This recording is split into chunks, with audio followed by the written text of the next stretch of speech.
The book of Acts, chapter 22.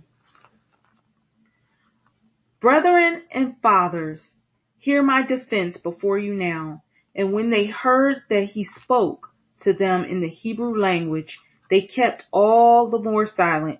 Then he said, I am indeed a Jew born in Tarsus of Cilicia, but brought up in this city at the feet of Gamaliel, taught according to the strictness of our father's law, and was zealous toward God, as you all are today.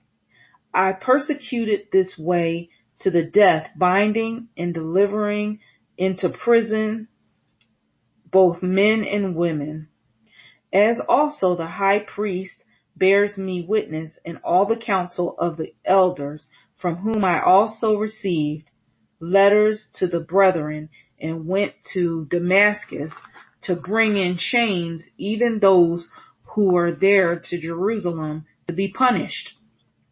Now it happened, as I journeyed and came near Damascus at about noon, suddenly a great light from heaven shone around me, and I fell to the ground and heard a voice saying to me, Saul, Saul, why are you persecuting me?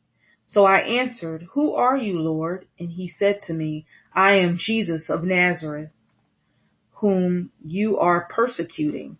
And those who were with me indeed saw the light and were afraid, but they did not hear the voice of him who spoke to me.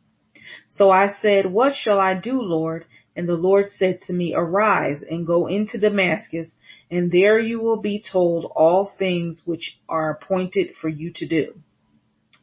And since I could not see for the glory of that light, being led by the hand of those who were with me, I came into Damascus. Then a certain Ananias, a devout man according to the law, having a good testimony with all the Jews who dwelt there, came to me, and he stood and said to me, Brother Saul, receive your sight. And at that same hour I looked up at him. Then he said, The God of our fathers has chosen you, that you should know his will, and see the just one, and hear the voice of his mouth. For you will be his witness to all men of what you have seen and heard.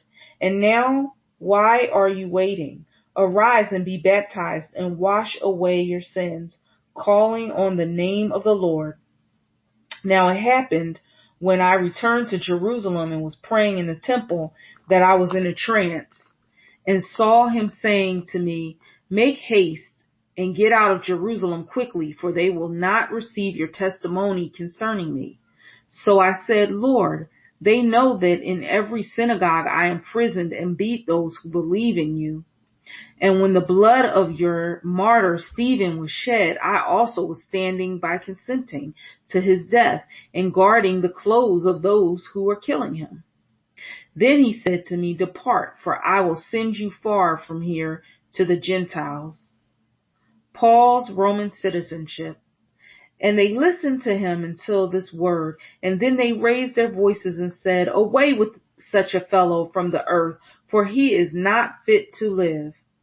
Then as they cried out and tore off their clothes and threw dust into the air, the commander ordered him to be brought into the barracks and said that he should be examined under scourging, so that he might know why they shouted so against him. And as they bound him with thongs, Paul said to the centurion who stood by, Is it lawful for you to scourge a man who is a Roman and uncondemned? When the centurion heard that, he went and told the commander, saying, Take care what you do, for this man is a Roman. Then the commander came and said to him, Tell me, are you a Roman? He said, Yes. The commander answered, With a large sum I obtained this citizenship. And Paul said, But I was born a citizen. Then immediately those who were about to examine him withdrew from him, and the commander was also afraid after he found out that he was a Roman, and because he had bound him. The Sanhedrin divided.